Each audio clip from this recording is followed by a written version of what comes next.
శ్రీకాకుళంలో డయేరియా కలకలం రేపుతోంది. వాంతులు విరేచనాలతో దాదాపు 16 మందికి పైగా బాధితులు ఆసుపత్రిలో చికిత్స పొందుతున్నారు. శ్రీకాకుళం నగరంలో డయేరియా వ్యాధి ప్రబలుతోంది. బాధితులు దమ్మలవీధి, గోల్కొండారేవు, సంతోషిమాత టెంపుల్ పరిసర ప్రాంత వాసులుగా అధికారులు గుర్తించారు. కాగా డయేరియాపై కేసులు ప్రబలడానికి గల కారణాలపై అధికారులు ఆరా తీస్తున్నారు. కలుషిత నీరు కారణమా లేక ఇతర ఆహారపు అలవాట్ల అనే కోణంలో దర్యాప్తు చేస్తున్నారు. ఘటనపై వైద్య అధికారులు నిరంతరం పర్యవేక్షించాలని జిల్లా కలెక్టర్ స్వప్నిల్ దినకర్ ఆదేశాలు జారీ చేశారు. తాగునీటిని కాచి వడపోసి చల్లార్చిన తర్వాతే తాగాలని సూచించారు. ఆహారంపై ఈగలు వాలకుండా జాగ్రత్త పడాలని తెలిపారు.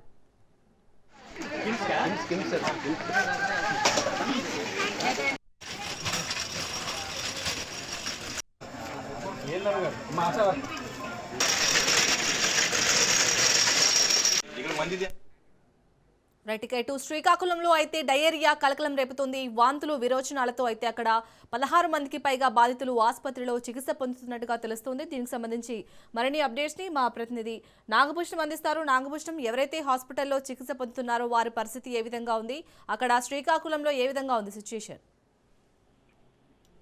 శ్రీకాకుళంలో ఒక్కసారిగా డయేరియా వ్యాపించడంతో శ్రీకాకుళం పట్టణ ప్రజలు అయితే తీవ్ర ఆందోళన చెందుతున్నారు. గత రాత్రి నుంచి కూడా డయేరియా కేసులు రోజు గంటకి పెరగడంతో మొదట 16 మందికి హాస్పిటల్లో అడ్మిట్ చేసిన తర్వాత ఆ సంఖ్య 30 వరకు చేరింది. అయితే ఈ రోజు ఉదయం డయేరియా వ్యాధి లక్షణాలతో ఒక చనిపోవడంతో మరింత ఆందోళన తీవ్రంగా మారింది.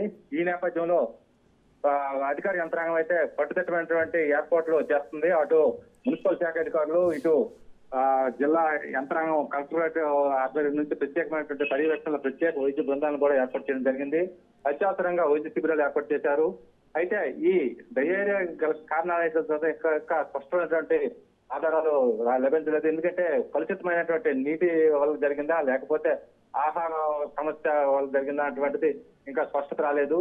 అయితే ఈ మధ్య కాలంలో ఈ కాలువల మరమ్మతులు జరుగుతున్నటువంటి నేపథ్యంలో ఈ కొళాయిలో తాలూకా పైప్ లైన్ లో విరిగిపోవడంతో కలుషితమైనట్టుగా ప్రాథమిక సమాచారం అయితే తెలుస్తుంది. ఈ నేపథ్యంలో నీరు కలుషితమైనటువంటిది కొంత స్థానికుల సమాచారం అయితే ఇవ్వడం జరిగింది.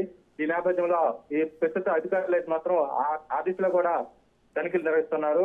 అది ఇంకా ఈ డయేరియాకు సంబంధించినటువంటి నియంత్రణ అయితే జరగలేదు. ఆ వ్యాధి లక్షణాలతో ఇంకా మన హాస్పిటల్లో అయితే అడ్మిట్ అవ్వడం జరుగుతుంది. ఈ పరిస్థితుల్లో మరింత వైద్య శిబిరాలని ఎలక్ట్ చేయడం జరిగింది. అత్యవసర సేవల కోసం అంబులెన్స్ కూడా సిద్ధం చేశారు. ఈ 24 గంటల్లో తీవ్రతరంగా ఈ డయేరియా మారడంతో పరిస్థితి చేజారక ముందే ప్రత్యేక ఏర్పాట్లు చేసేందుకు జిల్లా కలెక్టర్ నేతృత్వంలో వైద్య బృందాలు అయితే నిరంతరం గస్తీ నిర్వహించి ఇంటింటికి సర్వే అయితే చేయడం జరుగుతుంది. ప్రతి ఇంట్లో కూడా వేడి నీళ్లు తాగాలని, ఆరోగ్య సూత్రాలు పాటించాలని సలహాలు అయితే ఇవ్వడం జరుగుతుంది. అయితే ప్రస్తుతానికైతే మాత్రం పరిస్థితి అయితే నియంత్రణలో జరగలేదు. ప్రస్తుతం డయేరియా కేసులు కూడా పెరగలేదు, కానీ తటస్థంగా ఈ ఉన్నటువంటి కేసులను చికిత్సలు అందిస్తున్నారు. అయితే నియంత్రించేందుకు ప్రత్యేకమైనటువంటి వైద్య సేవలను అయితే మాత్రం ఈ వైద్య సిబ్బంది నిరంతర పర్యవేక్షణలో జరుగుతుంది. అలాగే నాగభూషణం, ఇటు శ్రీకాకుళం అంతటా కూడా డయేరియా వ్యాధి ప్రబలకుండా అలాగే నియంత్రించడానికి అధికారులు ఎలాంటి జాగ్రత్తలు తీసుకుంటున్నారు? ఇప్పటికే పట్టణంలో వాహనాల ద్వారా ప్రచారం అయితే చేయడం జరుగుతుంది. అలాగే కలుషితమైనటువంటి నీటిని తాగొద్దని, వేడి నీటిని చల్లకి కాచి తాగమని సలహా ఇవ్వడం జరుగుతుంది. ఆ ప్రధాన కోడల వద్ద వైద్య శిబిరాలు అయితే ఏర్పాటు చేయడం జరిగింది. అయితే కొన్ని ప్రాంతాల్లోనే ఈ డయేరియా వ్యాపించడంతో మిగతా ప్రాంతాలు వ్యాపించకుండా పోలినేషన్, అలాగే కాలువల దగ్గర బ్లీచింగ్ పౌడర్ ను చల్లి ఈ దోమల నియంత్రణ కూడా చేయలేటువంటి ఏర్పాట్లు అయితే చేస్తున్నారు. ఈ నేపథ్యంలో వైద్య సిబ్బంది నిరంతరం ప్రత్యేకంగా ఆ కాలనీలు, ప్రధానంగా మురికి కాలువలు ఎక్కువగా ఉన్నటువంటి కాలనీలు, ఆదివాసులు ఉన్నటువంటి కాలనీలు, అలాగే వలస ప్రాంతాల్లో ఉన్నటువంటి కాలనీల్లో కొద్దిగా ఈ అపారిశుద్ధ్యం కనిపించడంతో అక్కడ కూడా ప్రత్యేకంగా క్లోరినేషన్ అయితే ఈ రోజు ఉదయం నుంచి కూడా చేయడం జరుగుతుంది.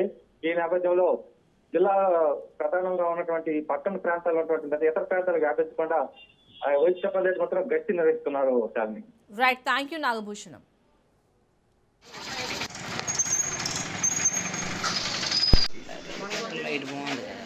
బాగుంది.